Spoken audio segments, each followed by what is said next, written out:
Miami Dolphins, they are playing on Sunday. Do we want them to win?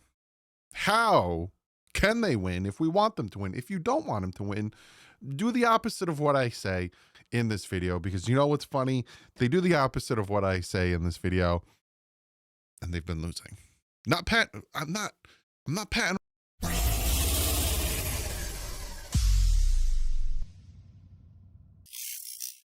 What is up, Finn fans? Before I was cut off by that intro, I'm not saying I know everything. But I will say some of the things I'm saying, which are very elementary. And when it comes to football, if the Dolphins just did it, like last week, don't make Dylan Gabriel look good. Stop the run, no mistakes, yada, yada. It's all these elementary things that they could do in football to just win games. They just didn't do it. And they lost. So we'll talk about it. I don't know why I did this. We'll talk about it. Yeah, so let's jump into this. We're going to start with Sleeper. Go check them out. Again, you get a free $20 entry, no deposit needed. You get $100, 100% up to $100 if you use the code DDW in the description below. Click on that link. So again, this is what it looks like. This is what Sleeper looks like. I'm using it on my phone. So if you say boop, I'm literally showing on my phone. Yeah, come over here, right? You can do picks, and then you can do like NFL, and you see it right there, right? Free entry. And we'll scroll over to, did I pass it? I think I passed it. Yeah, it's the very first one, Doug. Come on. So you see how it works here. Now, they got like Tua over 200 passing yards. They have Penix under 211 yards. Jalen Waddle receiving yards, 662. I want to see what they got Bijan at. So they got Bijan anytime half a touchdown. You take the more on that. Like, that's easy money right there. Kyle Pitts, you take the over on that. We're going to get torched by Kyle Pitts. I need to see what they have for, they even got the kicker. So they don't have Bijan yardage, right? They have Jalen Waddle yardage. They have Ollie Gordon yardage. Malik Washington yardage. Julian Hill touchdown. Westbrook yardage. But they don't have the yardage. Now, when it comes to passing yards, that's where it gets interesting. And obviously, we're going to get into it with the injuries, the breakdowns, PFF, all that stuff. But I'm going to take the less on Tua. Why, per se? I will tell you why. And it is in a dome, so it shouldn't matter. He actually should have more. But I'm going to tell you I got less. And I'll tell you why in a second. So again, very fun, easy app. And again, you can come back here. And you can pick other games. Like if you're Chicago, do Chicago, Baltimore. And I don't think Lamar's playing, but they have Lamar on here. I think Lamar is going to come back against the Dolphins. That's going to be fun. That's going to be a ton of fun. Anyway, so let's jump into this. We're going to start with the injury report. We'll start with the Atlanta Falcons. It's a doozy, and like I usually do, let's get rid of the full. Still a doozy. So you got a lot of limiteds, right? Michael Penix is limited with the knee. Darnell Mooney is limited with a hamstring. Their tackle, Jake Matthews, is limited with an ankle. Zach Harrison is limited with a knee injury. Felipe Franks popped up with a calf injury. Mike Ford Jr. Not popped up, but he's limited with calf. And then you have Leonard Ford. He's just rested. And then you have Tyler Algier with hip knee limited. Now, your did not practices Jalon Walker, Divine Diablo, and Billy Bowman Jr. So it seems like they're going to be without their three, the linebacker, inside linebacker, and edge as of now. And then we look at the Miami Dolphins. And again, you can get rid of the full. And it's not as bad, but does it matter? Right, Jalen Waddle had a hamstring /rest, so that's why he was limited. Jason Marshall Jr. was limited for 2 days. Elijah Campbell went from did not practice to limited with a quadricep, and Julian Hill was not practicing for 2 straight days. Hence, them bringing up Dolce and Cabana and Wayrick. So we might see some Tanner Connor and Dolce, a 1-2 combo at tight end. So we'll see how that all pans out. But again, to me, injuries, it means nothing because we faced the Chargers without their 2 tackles. We couldn't get any pressure. We faced the Browns with a ton of injuries. We lost 31-6. We faced a ton of teams with a ton of injuries, and it doesn't matter at the end of the day. We still can't do things that we need to win games. So again, it means nothing. Nothing at all. Then we go to the breakdown. We'll start with the Miami Dolphins on defense, and holy God, it doesn't bode well for the Miami Dolphins. They have the 26th total defense, giving up 363.1 yards per game. They are facing the 7th best total offense, getting 364.3 yards a game. They have the 11th best passing defense. That doesn't say anything, and I'll tell you why in a second. We are facing the 10th best, I don't know what that was, passing offense. And the reason we have the 11th best passing defense is because the opponents just run it on us, having the dead last in the NFL rush defense, giving up 159.3 yards per game, and that's why our pass defense is so good, because they're not throwing the ball.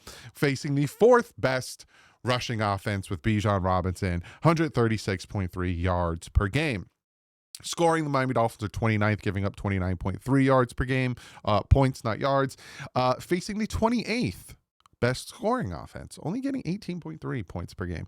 So they do a ton of, and I'm going to look it up while I'm talking. They do a lot of moving and a grooving, but I don't think they are good in the red zone. So I'm gonna look this up while we look at other things. Sacks, the Miami Dolphins are 19th, getting 14 sacks on the season. Again, should be much better, especially when you look at how high up Jalen Phillips is, and I'll tell you about the red zone in a second.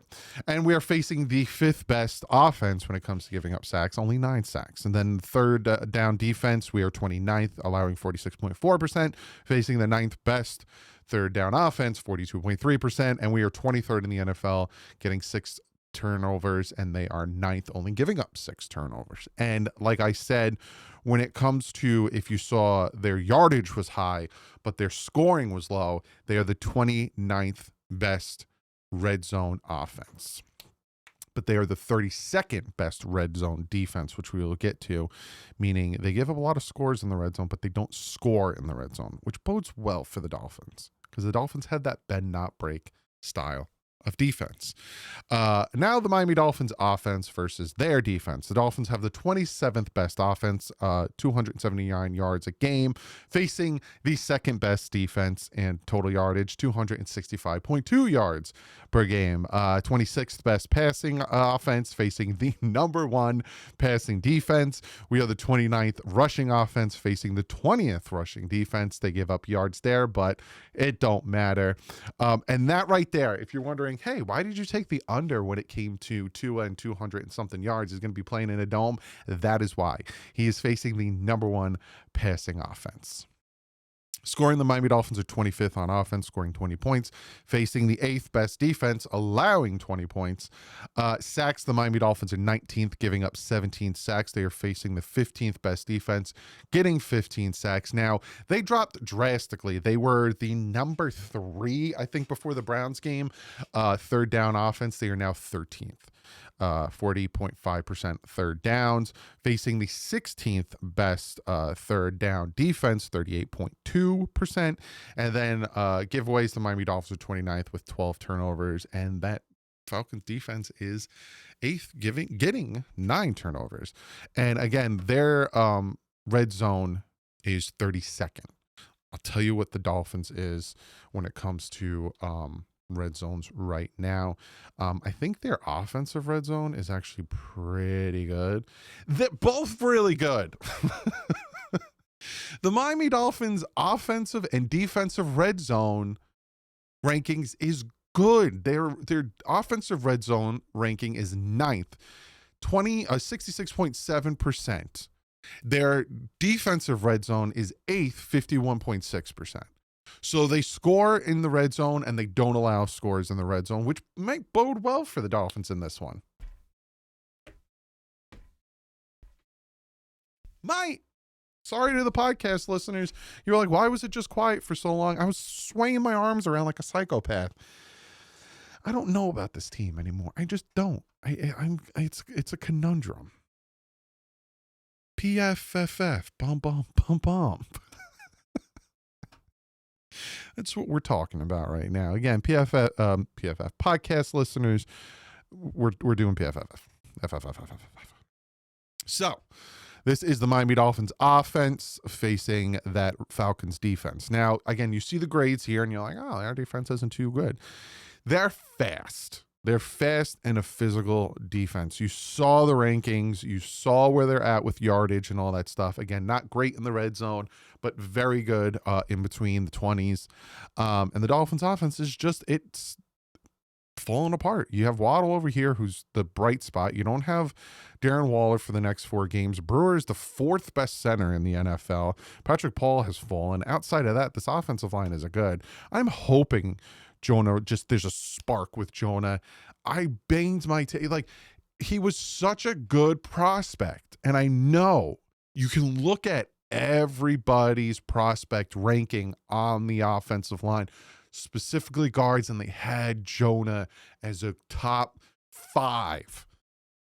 And he's just not panning out so far. Again, this is only 8 games into his career, and he's playing left guard when he should be right guard. So we're going to see how that pans out. Tua's struggled, Bust City, and Washington and Westbrook not doing much. Devon H., your bright spots on this offense is Brewer, Achane, and Waddle. And again, you look at the defense, you see their corners, you're like, oh, corners ain't too swift. And then you see their defensive line, you're like, to be very misleading with your eyeballs. And then when you switch it around, you look at the Dolphins defense, and look at this. Rasul Douglas, Fitzpatrick, it's apparently to PFF, very good. Very good. But look at this offensive line. Matthews, Bering, Lindstrom, good. Penix, not so great. Bijan Robinson is the 2nd best running back. Michael Pitts is the 10th. You got Drake London as the 9th. Holy guacamole. Even Mooney over here. It's not great. It's not great. And then again, you got your secondary struggle by Sidian because you had to put Minka down here to play slot corner. It's gonna be a long day in this game. I was feeling bad about the Browns game, and I was feeling bad about the Bills game and all the games that I picked for us to lose. I don't feel good about this one, Mr. Stark. I just don't. Let's get into the 5 things the Dolphins need to do if they want to win this game. There's obviously way more than 5. I tried to compact it into 5, but to me, this is going into the season. You looked at the schedule and you looked at the Browns and the Panthers and the Falcons and even the Patriots and the Jets. You're like, the Dolphins can win those games. Now you're looking at them and you're looking at a 3-3 team whose defense is real good. I don't know. So let's break this down. Number 1 on my list, better quarterback play. Tua Tagovailoa played like pure butt cheeks on Sunday against a team that name is kind of associated with butt cheeks in the Cleveland Browns. He was not good. There is no ifs, ands, or buts about it. You can't even say, because even with the offensive line playing bad, he did not help the situation. The first pick 6 to Devon Achane, horrible. I have a video coming out. I'm thinking next week. Again, I want 2 days, 2 games to look at him and see if my hypothesis and my thought process on him is correct. But I have a feeling I know what's wrong with him. So I want to get another assessment, 2-game assessment off him, and then I have a video coming out on that. Tomorrow I have a video talking about Tyreek Hill, talking with Teron Armstead. So you're getting 7 days of videos from me. Yeah, I'm pumping them out like they're no one's business. But he needs to play better. You're going to be in a dome. There is no elements. You should be able to do what you need to do. Again, this is where I'm going to be watching him because he's playing in a dome and then he's playing at home. And the Ravens don't have a good defense. I'm going to be watching him with binoculars, even though the TV's right there. And I'm going to be assessing him. And then come the week after, I'm making a whole video on Tua Tagovailoa and what is going on with him this season, but he needs to play better. Then we got to stop the run. Is this new? Is this new to you guys and girls? Ladies and gentlemen, children of all ages. Say, if I didn't keep this channel PG, I couldn't use that line. Is this new to you that we need to stop the run? It shouldn't be, because we haven't all season. We have not been able to stop the run. Even against the Jets, we couldn't stop the run because Justin Fields ran it for 50 something yards. Ugh, talking about it's giving me a headache in the front of my head. Ugh, I wonder if you heard that. You gotta stop the run. It's just plain and simple. Figure it out, Weaver. Change your combination of defensive linemen. Put Zeke Biggers in there more. Put Benito Jones in there more. Put Zeke Biggers and Benito Jones in there. Just figure it out, because it's bad. Or not. Or not. We'll do whatever you want to do. I don't give a crap. Number 3, if you can't run the ball, you can't run play action. So you need to run the ball so you can run play action. So if the run game isn't working and we're not running the ball well, stop running play action. Play action worked really well against the Jets. I wonder why. Oh, yeah, that's right. Because we were able to run the ball. Didn't work well against the Panthers because we only had 19 rushing yards. But you still ran it. And you still thought, hey, if we ran play action and then we booted Tua to one side and we left the pass rusher unblocked, he's going to follow the running back. No, you had 19 rushing yards.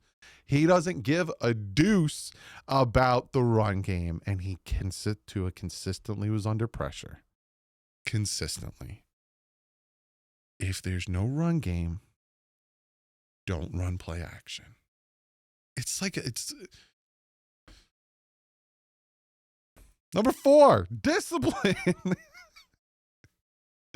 I'm getting to the point where, like I said, the things the Dolphins need to do to win games is so vast that my 5 things is very vast, right? It's very you gotta stop the run. Duh. Better quarterback play. Oh, duh. There's so much. It's like fishing in a pond that is just jam-packed with fish, that all you got to do is just throw a net. And I'm not even talking about a big net. Just scoop in the pond, and you got yourself a nice, 20-pound bass. This team has no discipline. You got your butts whipped by the Cleveland Browns because of no discipline, because of turnovers, because of penalties. There's no discipline. And all of that starts to make people think that McDaniel lost the locker room. Because, again, I made a video yesterday. Go check it out. Where is it too little, too late? Because all of a sudden he's cracking down and he's being a little bit more strict, everyone's saying, and he's, trying not to be, and and it's not about him being a DICK, but it's more about him, holding us to the fire and being like, who, and goo, pasta azul, fettuccine Alfredo. It's too late, man. Your team's undisciplined. Your team's been undisciplined all year long. I'm going to do a half of the year. My brain's not working. Report card, and we're going to talk about the penalties for the first half. And I bet you they're number 1 in the NFL besides the Jets. Maybe the Jets are number 1 in committing penalties because they're undisciplined. That is the one thing about Brian Flores that was good. He had this team disciplined, and they didn't lose off of penalties. They lost off of mistakes, whether on the defense, like against the Falcons or against the Jaguars, where the defense was just allowing them to march down the field to either kick 2 game-winning field goals, or it was never penalties, really. Now it's penalties. Number 5, you gotta contain Michael Penix Jr. He got a left-handed quarterback facing a left-handed quarterback. I looked it up. His biggest loss, Michael Penix Jr., was against the Carolina Panthers. They lost 30-0. He carried the ball or scrambled or whatever you want to say 2 times for 9 yards. 2 times for 9 yards. He had 2 interceptions. He threw the ball 36 times for 172 yards. They contained him in that pocket. They forced him to throw the ball. And by doing that, again, 36 pass attempts, he threw 2 interceptions, and he only threw for 172 yards. He ran twice for 9 yards. You got to contain him. But again, got to contain Josh Allen. They didn't do it. You got to contain Bryce Young. They didn't do it. Yeah, like how many times am I saying you got to contain them, contain them, contain them? They don't do it. It's like time and time again. I say like, hey, this is what the Dolphins need to do if they want to win this game. And it's not even like craziness. I'm not even out here saying, you know, you got to run this stuff. I'm just giving you very elementary things. I forgot what game it was. I said, if you want to win this game, you can't be making mistakes. You got to contain so-and-so, and you got to stop the run. And you win this game. You know what they did? They couldn't contain so-and-so. They got run all over, and they made a ton of mistakes. Not rocket science, man. It's not. Let me give you my score prediction and tell you who I think is going to win this game. It might have changed from my picks video. Not a lot of people watch my picks video, so maybe you guys don't know about it. You look at the Atlanta Falcons, right? They lost week 1 to the Buccaneers 23-20. Then they beat the Vikings 22-6, but then they lost to the Panthers 30-0. Then they beat the Commanders and they beat the Bills. But then they just lost to the beat up 49ers 20-10. They are a very up and down team, right? You lose to the Panthers, you lose to the 49ers, but you beat the Bills, you beat the Commanders, and you beat the Vikings. And you beat them soundly, right? You beat the Bills 24-14, you beat the Vikings 22-6, and you beat the Commanders 34-27 by touchdowns, essentially. But your losses were bad. Panthers 30-0, 49ers 20-10. Which team are they getting? Now, the Miami Dolphins used to, and I'm saying used to because they're not the same team anymore, which sucks, right? We're so used to thinking to ourselves, hey, you know, they have a chance in this game. But going into the rest of the season, I honestly don't think they have a chance in many, if not 1 or 2 games. But normally the Dolphins play down to competitors or they play up to competitors, right? Like if this was the old Dolphins and say the Falcons were like 2-4 right now. Say the Falcons were 2-4 and the Ravens were 5-1 and the Dolphins were 3-3. They would lose Sunday and they would win on Thursday because that's how they used to be, right? They play down to the competitors and we lose games like to the Falcons or the Browns or whatever.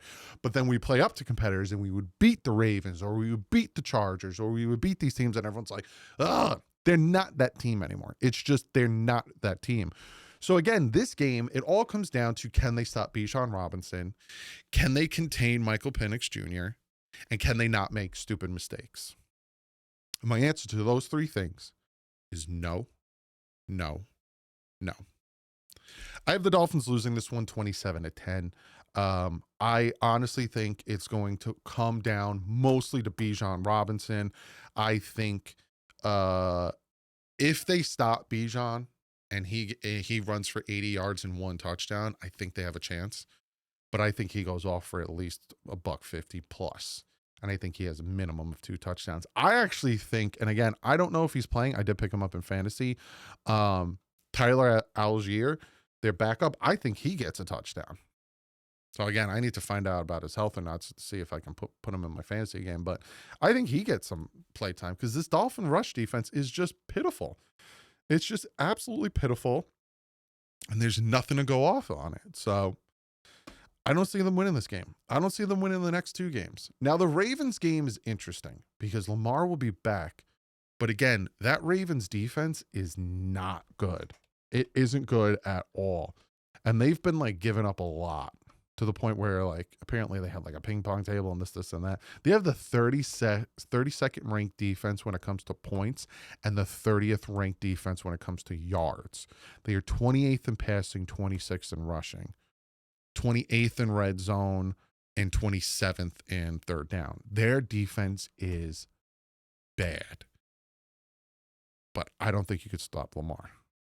So again, they're another team that's sitting at 1-5. We'll get to that when we get to that. It's more about Sunday. And again, I don't think the Dolphins win this game. I think they get one step closer to getting a first overall pick. I don't know who the Jets are playing. The Jets are playing the Bengals. So, obviously root for the Jets, because if the Jets win one game, the Dolphins have a easier strength of schedule. They get the nod over the Jets. So it might come down to that game. It's not a Monday night game, but the game against the Jets in the Meadowlands. I'll always be the Meadowlands to me. So comment below. Let me know what you guys think. Also, would you prefer the Dolphins to win, or are you one of those that keep losing? I want a high draft pick, and then I want everyone fired. I want to burn it down. Comment below. Let me know what you guys think. I will see you tomorrow. We're going to talk about Tyreek Hill and what he had to say with Teron Armstead, among other things. And then I will see you Sunday at 1 o'clock reacting to the Dolphins game. Come hang out. Well, usual, stay classy. My friends out.